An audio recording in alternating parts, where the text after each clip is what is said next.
हम बोले थे कि लव मैरिज करेंगे, तो हमारा आधार कार्ड पे 17 साल उम्र था। उन्होंने बोला कि केस हो जाएंगे, हमें जेल कर देंगे, तो हमारी उम्र जब पूरी कंप्लीट हो जाएगी फिर हम शादी करेंगे, वो कोर्ट मैरिज, तब तक हम मंदिर में कर लेते हैं। हम जब थाना पे गए और फ़ोन किए इनके माँ बाप के पास, तो कह रहे हैं कि कौन सा बेटा, वो हमारा बेटा नहीं है, तुम जानो वो जाने। उसकी बहन भी कह रही है ऐसा काम क्यों किए, ऐसा शादी क्यों किए जो लेकर भाग गए। हम उसको बोले कि देखो ऐसी ऐसी बात है, हमारी लड़की हुई है, तब से हमें टॉर्चर किया जा रहा है हमारे ससुराल वाले की तरफ से। फिर वो बोले कि अभी तो मैं नहीं रखूँगा फिलहाल, अभी मुझे जाने दो। तो वो लोग बोले कि ठीक है जाने दे, फिर ये आएंगे अपनी बीवी पे इस्तेमाल करके उनको मारेंगे, उनको गाली बकेंगे, गला दबा कर मारते हैं। इनके भाई कहते हैं कि क्या एक बच्चा पलता नहीं है, दूसरा बच्चा कर लेता है। तेरे को मैं बोल दिया कि या तो उसे छोड़ या तो मार। मारने पे क्या होता है, बहुत होता है तो 6 महीने का जेल होता है। प्यार हुआ, प्यार मतलब करने के दौरान बीच में कितना दिन पहले रिलेशनशिप में आप थे? 3 साल। 3 साल। जी। 3 साल के बाद आप शादी की? हाँ जी। अच्छा, आप इसके बीच में माता पिता आपके जानते थे? नहीं। शादी हुआ जो जानते थे? नहीं, शादी हुआ वो भी नहीं आपके माता पिता जानते थे? नहीं। रमजान के बाद हमारी भी शादी होती, इससे पहले वो होली के बाद हमसे शादी किए। तो ये रोने गाने लगे, हमसे बोले कि तुम्हारे लिए हम मुस्लिम बनने के लिए तैयार हैं। तो उन्होंने अपना नाम भी बदल लिया। उनका नाम संदीप यादव है, पर उन्होंने अपना नाम साकिर रख लिया। अच्छा। नमस्कार दोस्तों, हम आपको बता दें कि ये लड़की दिल्ली से चलकर आई है पटना, और इस लड़की को प्यार हो जाता है एक लड़का से। 3 बच्चे भी हो जाते हैं, लेकिन अब लड़का इनको रखने से इनकार कर रहा। हम आपको बता दें कि ये मुस्लिम महिला है और लड़का हिंदू है। दोनों में क्या विवाद हुआ, क्यों आखिर 3 बच्चा होने के बाद अलग हो गए, पूरी मामला हम इन्हीं से जानते हैं। सबसे पहले आपका नाम क्या हुआ ये बताएं। काजल यादव। काजल यादव। यस। कैसे प्यार हुआ था, कैसे मोहब्बत हुआ था? एक लड़का को दिल दे बैठे, 3 बच्चे भी हो गए, लेकिन आज कहीं ना कहीं वो लड़का आपसे दूर हो रहा है, आपको रखने से इनकार कर रहा। आखिर ऐसा क्या विवाद हुआ, शुरू से दर्शक को बताइए। सर 2014 में हमारी मुलाकात एक कंपनी में हुई थी। अच्छा, कंपनी में आप लोग काम करते थे? जी सर। तो 2014 से 2017 तक हम लोग एक साथ रहे, यानी कि बातचीत हुई, और 2017 में शादी हो गई। 2017 में शादी हो गई? हाँ। कैसे शादी हुआ था? लव मैरिज शादी हुआ। मतलब कैसे, मंदिर में या मस्जिद में? मंदिर में। मंदिर में हुआ? जी सर। मैं मना भी कर रही थी कि मैं शादी नहीं करूंगी। उन्होंने बोले कि हम 2 ही भाई है, एक भाई हमारा बीमार रहता है, वो उनका कोई भरोसा नहीं है, कभी भी मर सकता है। अगर तुम मेरे साथ शादी नहीं करोगे तो हम भी मर जाएंगे, हमारे माँ बाप के एक भी बच्चे नहीं रहेंगे। हम फिर भी मना किए। हमारी शादी भी गांव में होने के लिए सामान उमान सब खरीदा गया था। अच्छा। और सब सामान भी हमारा घर पे रखा है। हमारा रमजान के बाद हमारी भी शादी होती, इससे पहले वो होली के बाद हमसे शादी किए। तो ये रोने गाने लगे, हमसे बोले कि तुम्हारे लिए हम मुस्लिम बनने के लिए तैयार हैं। तो उन्होंने अपना नाम भी बदल लिया। उनका नाम संदीप यादव है, पर उन्होंने अपना नाम साकिर रख लिया। अच्छा। हर जगह उनका नाम साकिर चल रहा था। और हमारे माँ बाप को भी पता, जब हमारे लड़का पेट में था, वो फिर उनका भाई का तबीयत खराब हुआ, वो गांव चले गए और हमको ऐसे छोड़ दिए। तो पेट में था तो फिर मैं अपनी मम्मी के पास आई। हमारी मम्मी को भी पता नहीं था, ना हम अपने माँ बाप से बताए थे कि लड़का अनजाति का है। और तब यही हमसे बोले थे कि बताएगी तो उधर अगर तेरी मम्मी सपोर्ट नहीं करेगी तो हम गाँव चले जाएंगे, तो तू अकेले पड़ जाएगी, अकेले बिल्डिंग में अकेले कैसे रहेगी। सब जेंट्स रहते थे। तो फिर हम मम्मी के पास चले आए थे। फिर 6 महीना वो नहीं आए।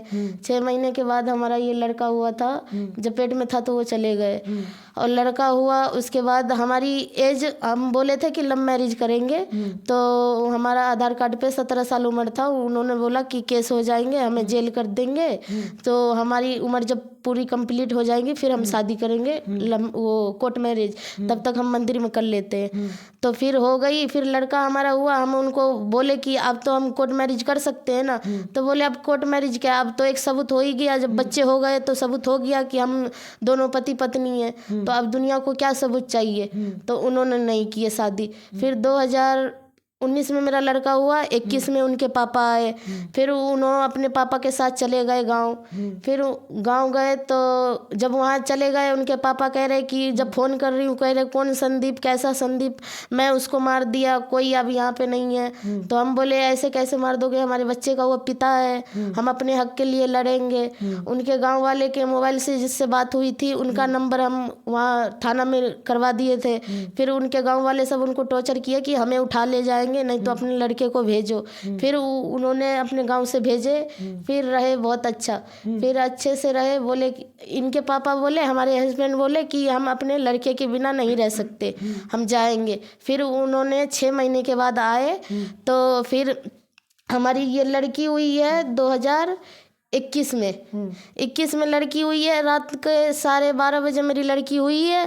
अब इनके घर पे खबर गया कि आज बिटिया की जन्म हुई है। इनकी मम्मी बोल दी कि 4 बिटिया हमारे घर पे पहले से है, 2 पोती है, और फिर बिटिया होना जरूरी था, तुम वहाँ से घसक जाओ। फिर रात में हमारी लड़की का जन्म हुआ। सुबह होते ही हमारे हस्बैंड निकल गए घर से, और क्या बहाना करके गए कि अभी कपड़े बस्तर खराब है, अभी हम इस घर में नहीं रह सकते हैं, चले गए। फिर जब जाए हो गए 2.5 महीना हो गया तो 1 भी रुपया नहीं दिए। और उनका कंपनी में सैलरी था 14,000 सैलरी था, और वो डबल भी लगा लेते थे और कभी कभी शनिवार भी लगाते थे। तो उनका मान लो कि 2 महीने का 30,000 और एडवांस उठाए थे, 35,000 रुपये उठाए थे। तो हमसे बोले कि 2,000 रुपये ले ले, और मैं गाँव जा रहा हूँ गेहूँ कटवाने। तो मैं बोली 2,000 में क्या होंगे, 2,000 में किराया भरूंगी कि घर में खाना खर्चा करूँगी।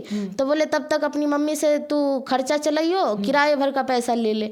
तो फिर मेरी बेटी तबीयत खराब हुआ, मैं गई उनके पास दवा करवाने गई। मेरा चप्पल टूट गया, मैं गई अपनी दीदी के घर पे रखने। इतना ही में हमारे दोनों बच्चे को लेकर, और मार्च का महीना, इतनी गर्मी, और 2.5 महीने की लड़की को लेकर भाग गए। कहाँ लेकर भागे? वो अपने घर। अच्छा। अपने घर भाग गए। फिर हम जब थाना पे गए और फ़ोन किए इनके माँ बाप के पास, तो कह रहे हैं कि कौन सा बेटा, वो हमारा बेटा नहीं है, तुम जानो वो जाने। उसकी बहन भी कह रही है ऐसा काम क्यों किए, ऐसा शादी क्यों किए जो लेकर भाग गए। और ये गांव में सबको कह दिए कि सब पूछे कि बहू कहाँ गई, ये इतने छोटे छोटे बच्चे को लेकर आ गए। तो वो कह रहे कि इसकी माँ भाग गई। हमें बदनाम गांव में कर रहे हैं कि इसकी माँ भाग गई, हम आए हैं अब दूसरी शादी करेंगे। फिर हमें पता चला कि ये हमारी बदनामी कर रही है कि लड़की भाग गई है बच्चे को छोड़कर। फिर हम 15 दिन पे गए अपने बच्चे को लाने। तो गांव के लोग से हमें पता मिला। फिर हम गए बच्चे को लाने। इनको भी दूसरे पता दे दिए कि वो गांव जा रही है बच्चे को लाने।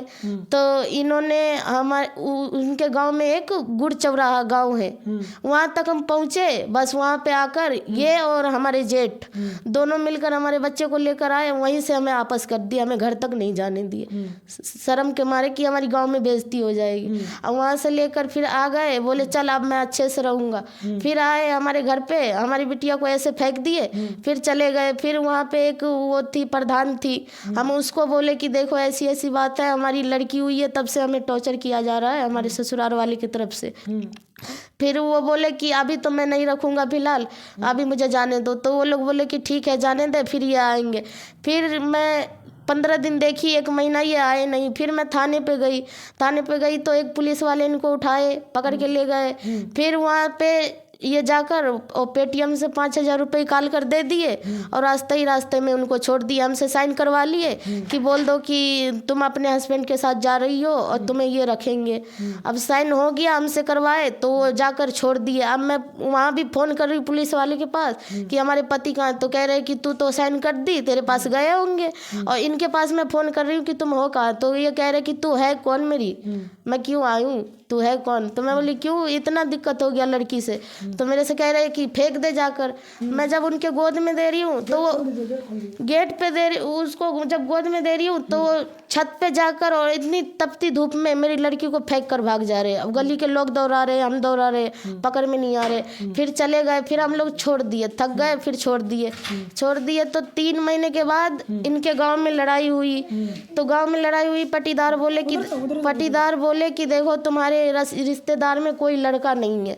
बस अब इनके पिता बोले कि देख हमें ताना मार रहे हैं कि तुम्हारे खानदान में कोई लड़का नहीं है, कोई पोता नहीं है। फिर इन्होंने 3 महीने के बाद नया नया नंबर से फ़ोन कर करके रोने गाने लगे कि देख मैं सब कुछ भूल जाऊंगा, मैं अपने बेटे को नहीं भूलूंगा। फिर ये आ गए हमारे पास, फिर आए, फिर इनकी बहन की शादी होने वाली थी। पहले तो घर बनाने वाले थे तो बोले कि घर का पैसा चाहिए, इन घर पे से दूसरे घर पे जाएंगे। फिर इनका भाई आया, इनके भाई को देखो मुंह से भी ब्लीडिंग हो रही थी और लैट्रिन में ब्लीडिंग हो रही थी, कोई बीमारी थी। फिर हम लोग एक जगह बोले कि लेकर आओ, हम उनको दिखवा देंगे, सही हो जाएंगे अगर कोई नज़र उजर लगा होगा तो। फिर उनको लेकर आए, उनको हम 1 महीना तक खिलाए पिलाए। और फिर वही जब जाने लगे ना तो हमारे गली में सबको बोल कर गए कि मैं वो है ना, वो लड़की मुस्लिम है और हम यादव है, हम उनके हाथ का पानी तक नहीं पिए। और 1.5 महीना हम उनको खिला पिला कर भेजे और ऐसे बोल कर चले गए। और इतना कर्ज कर दिए, 1,75,000 रुपये मेरे हस्बैंड के ऊपर कर्ज कर दिए। फिर उन्होंने हमें खाना खर्चा बंद कर दिए। उस बार भी गए तो खाना खर्चा बंद कर दिए, और एक बार फिर गए थे तो उसमें भी हमारा खाना खर्चा बंद कर दिए। और यही मार्च में 1 तारीख को गए हैं और फिर हमारे हस्बैंड हमसे दूर हो गए और खाना खर्चा बंद कर दिए। और जब से शादी हुआ तब से हमारे पति कम से कम उनको 5 फ़ोन दे चुके हैं। और अगर कोई भी सामान हम घर में लाएंगे और हमारे पति से पूछेंगे कहाँ गए थे, अगर ये बोल देंगे कि हम बाज़ार गए थे, आज ये चीज़ खरीद कर लाए, वो चीज़ खरीद कर लाए, तो वो तुरंत बोलेंगे कि हमें दे दो, ये चीज़ हमें दे दो, ताकि हमें हमारे पति में और हम में लड़ाई हो। अगर उनका फ़ोन आता है, अगर हम बच्चे में व्यस्त है या कोई काम में व्यस्त है, नहीं उठा पाए, तो वो अपने भाई पे गुस्सा करने लगता है कि मेरा फ़ोन नहीं उठाती है, क्यों नहीं उठाती है। अब मैं कहती हूँ कि वो देवर थोड़ी है जो मैं उनका फ़ोन बार बार उठाऊँ, वो जेठ लगते हैं, मैं क्या करूँगी फ़ोन उठाकर। मैं एक बार उठाकर बोल देती हूँ कि अभी नहीं आए हैं, तो उनको समझ जाना चाहिए ना कि आएंगे तो खुद करेंगे फ़ोन।